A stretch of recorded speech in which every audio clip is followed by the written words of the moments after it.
So joining us now on the Boardwalk Honda hotline, talk more about the Sixers, about how this offseason is going, our 97.3 ESPN.com Sixers insider Michael Kaskey-Blomain. Mike, how you doing the day after 4th of July? I'm doing pretty well, fellas. Thanks for having me on.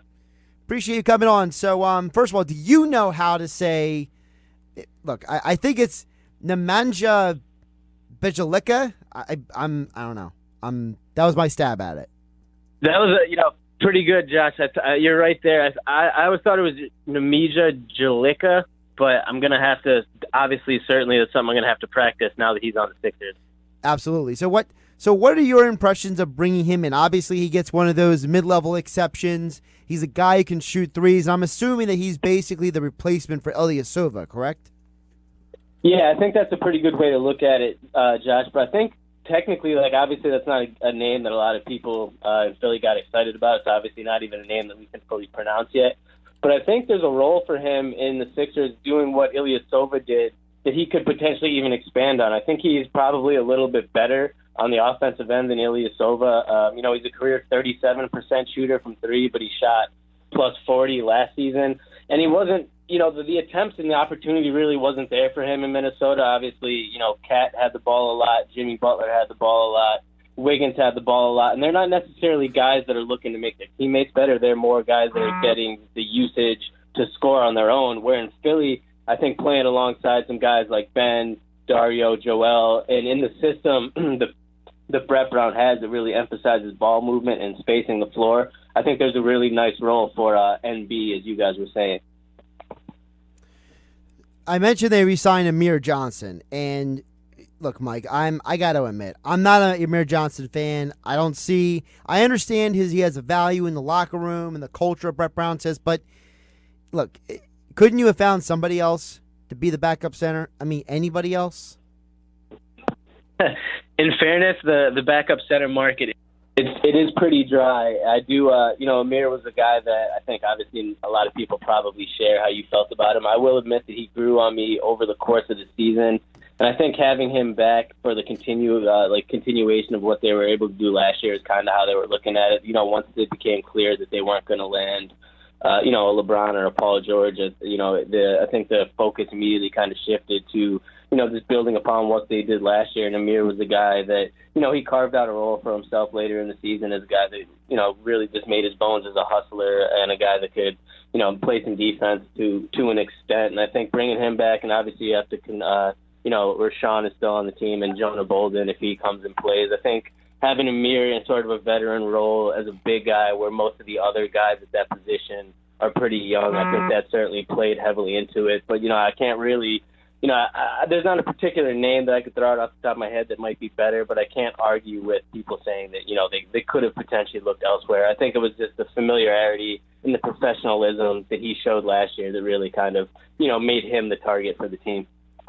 Mike, let me get this out of the way. I was listening to David Aldridge last night, and he was talking. He basically said that his gut feeling is that by the end of the day, by the end of the offseason, whatever, that Kawhi is going to be a Sixer.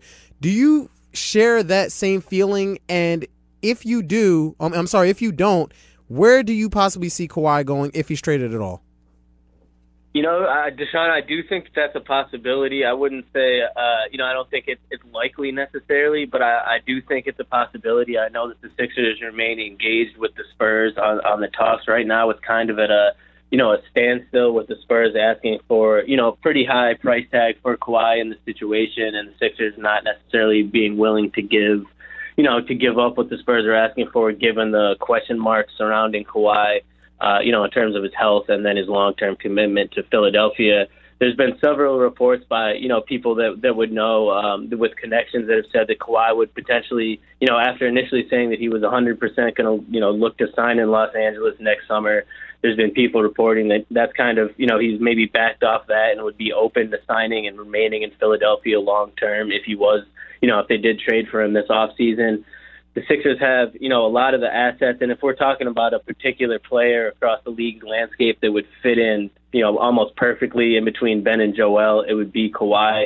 So I do think, depending on how it's not something that I expect to happen, immediately. I think there's a good chance that it could drag out with him remaining in San Antonio, throughout the rest of the off season, maybe even heading into the beginning of, training camp in that time period. But ultimately, if it's a situation where the Spurs just realize that they can't, he's not going to stay long term, the relationship can't be repaired, and they look to trade him, I think the Sixers, based off of Kawhi's potential interest in staying here and the assets that they have, could certainly be right at the top of the list of teams that could land him. Do you blame the Sixers for saying that Markelle Fultz is untouchable? And do you feel like that's going to be the deal breaker? Like, if he's not in the deal, Kawhi's not coming to Philadelphia.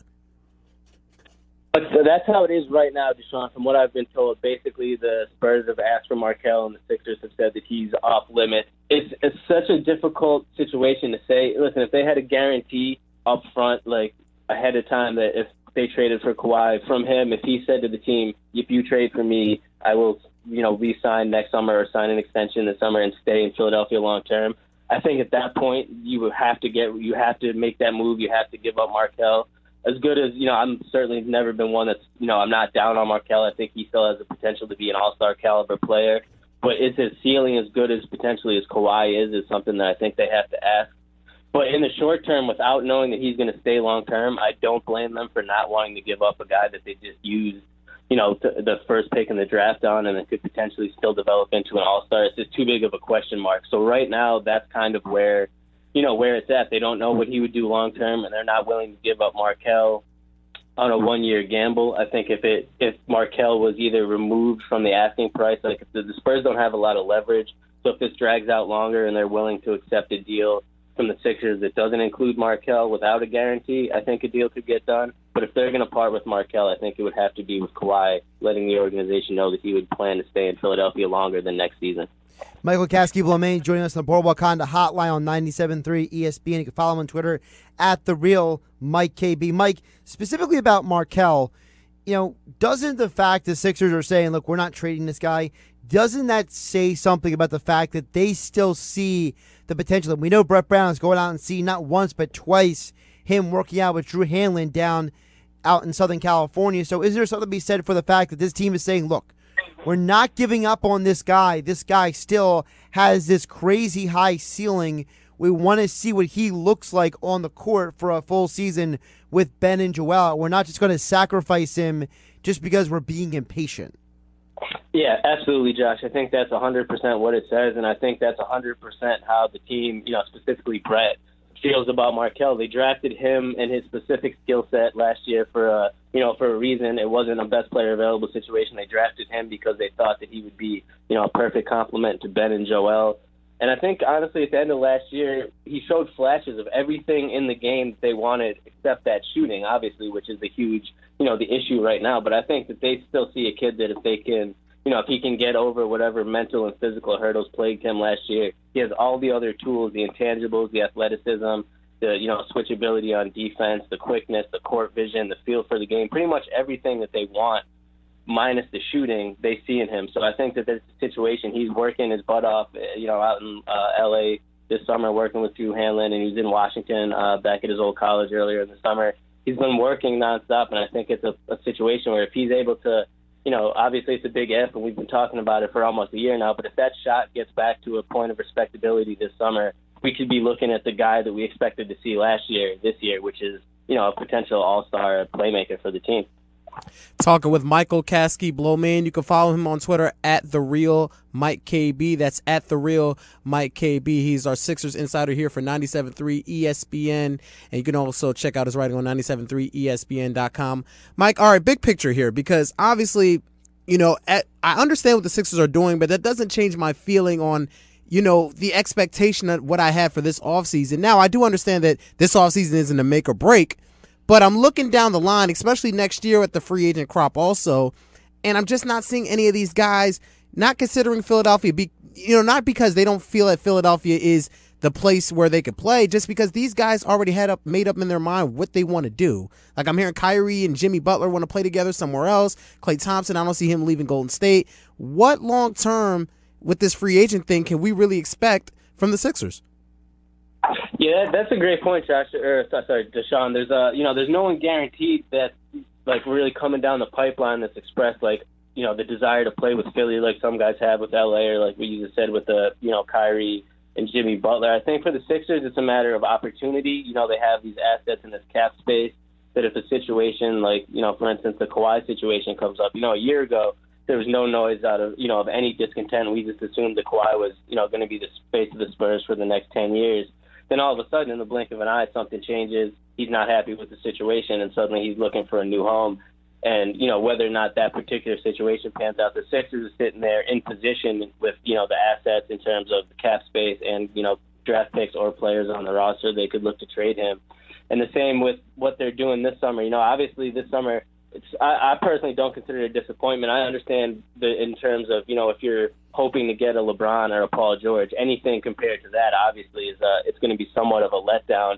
But I understand by keeping the financial flexibility, not signing some, other guys of a lesser caliber to longer-term extensions, you keep that flexibility open again for the future, whatever it would be. And there's some interesting names next summer, obviously Clay, Kawhi, Jimmy Butler, Kyrie, Kemba, Chris Middleton, some other guys that are out there that they could look to capitalize on. And I think it'll just be a matter of this season, I guess, if they, kind of run it back from what they had last year, see how it develops, and then, really just go from there, keep the options open and see what they really think that they could kind of plug into what they've developed.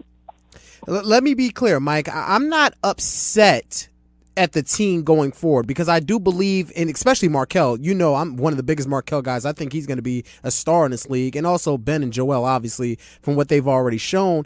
It's just what Brett Brown sold me at the draft was that star hunting thing.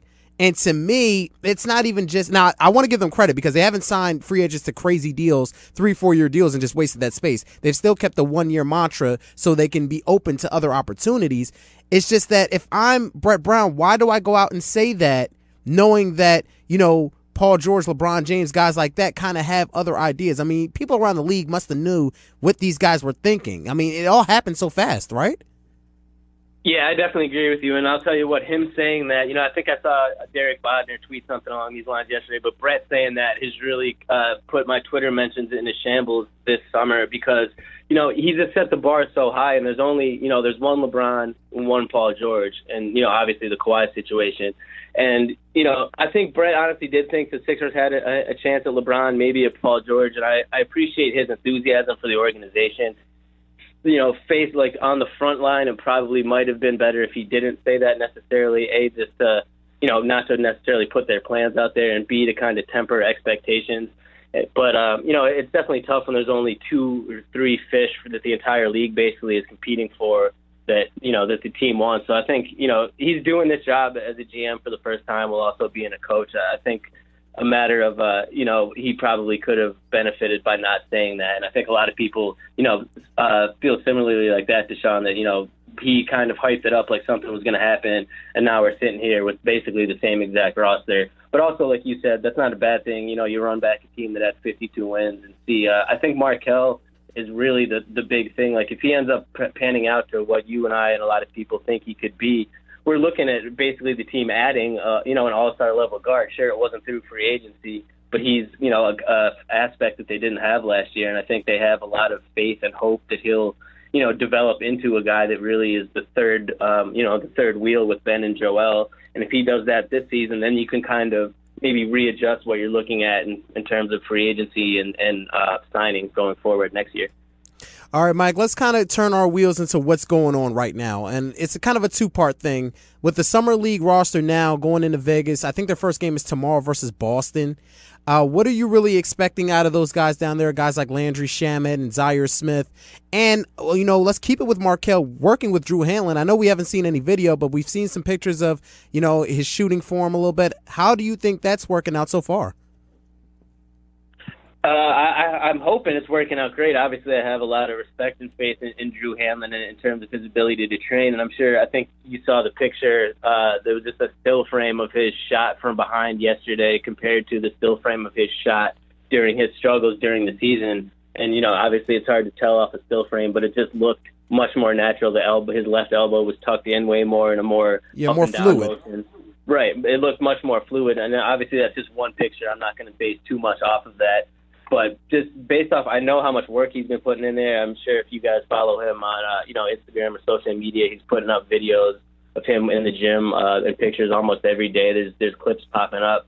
So I know he's putting in the work, and if anyone's going to get his shot right, I do trust, Drew to be a guy that could do that. And I think Markelle knows that this is a pretty, not necessarily a make or break summer. I don't want to quite be that dramatic about it, but I think he understands how important this summer is for him, obviously, after what was it has to be classified as a disappointing rookie year after missing so many games.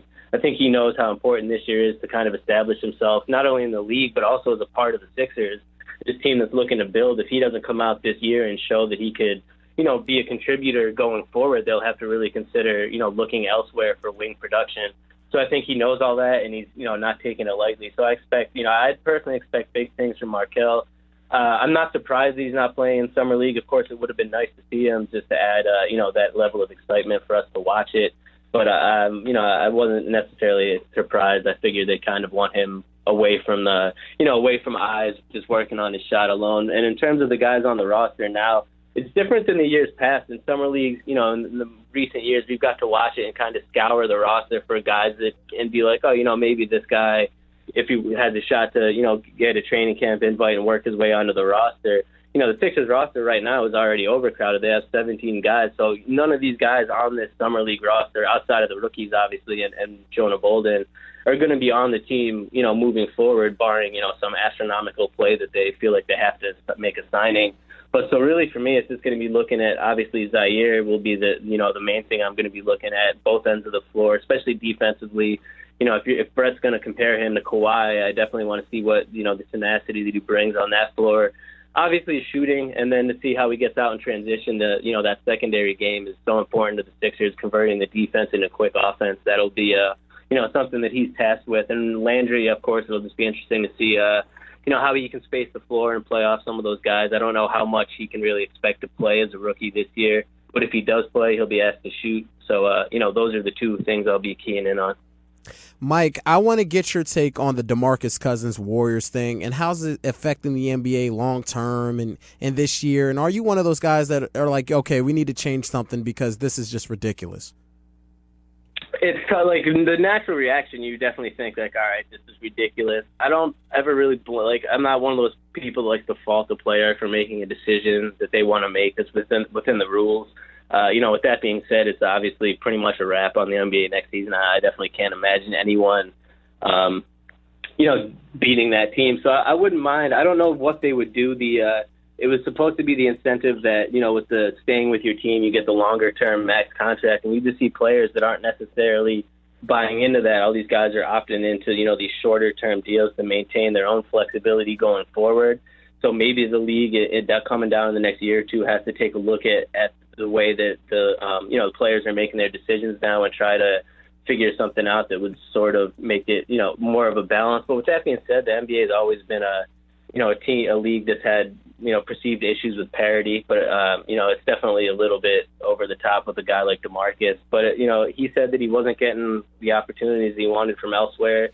Basketball-wise, it makes sense. It puts him in a low-pressure situation that he can kind of recover from this, injury that he had without, a team like needing him to get back out on the floor immediately. He could, rehab, be part of a good team, and then hit the market again next summer. So I don't blame DeMarcus personally, but I think that there maybe should be some things that the NBA might have to, at least look at moving forward in terms of the rules and the way players are, going about their contracts and free agency. Mike, one of the problems with that, I'm not trying to pile on to anything, but look, let's be realistic. Other teams weren't calling Boogie. That's not Boogie's fault, and he called the Warriors, and the Warriors offered him the exception. So to me, I don't know if the problem is Boogie and the Warriors. I think the problem is the fact that the league, the way the league is set up when it comes to the salary cap and free agency, it hasn't kept up with the evolution of the players entering free agency and the evolution of the game itself. So couldn't I argue that the NBA as a whole might need to overhaul the entire setup of how these salary caps are structured? Maybe we get away from this max and supermax. Maybe we get away from, having this luxury tax. Maybe get back to, having a harder cap or having a different way to force teams to have to make decisions instead of having to skirt their responsibility of saying, well, I don't feel like actually offering this guy said slot, instead of just letting them say, look, no more maxes, no more slots, just however you spend your money is on you guys. Yeah, absolutely. I think that's, it's kind of what I was touching on with Dashawn. I think it will take basically a mass reset of the system in order for a change to work. The super max slots, as you're alluding to, they're just not working. You have guys walking away from them, whether it would be, like you said, a hard cap or whatever. I think if they really want to make a change to, act, toward more parity, I think that a full-scale change is something that would be necessary. I don't think it's something that they're going to necessarily look into in the short term, but having, each team with X amount of dollars and this cap that you can't exceed, and then saying, like you said, basically do what you want to do with that money to whatever extent, seems to be basically the only thing that would work in terms of making it so that the players, no one offered DeMarcus that, because they didn't know how to fit him in. If it's even playing field, maybe the situation would be different, but I don't think that's something that the league is really going to look at least in the short term. He is Michael Kaskey-Blomain, our 97.3 ESPN.com Sixers insider. Follow him on Twitter at @TheRealMikeKB. And, of course, as all guests, he appeared on the Boardwalk Honda Hotline. Thanks for the time today, Mike. Thanks, Mike. And I got to get that NBA 2K19 Ben Simmons cover. I'm trying to figure it out, man. Australia. You got to order from Australia, I think. Yeah, thanks for having me on, guys.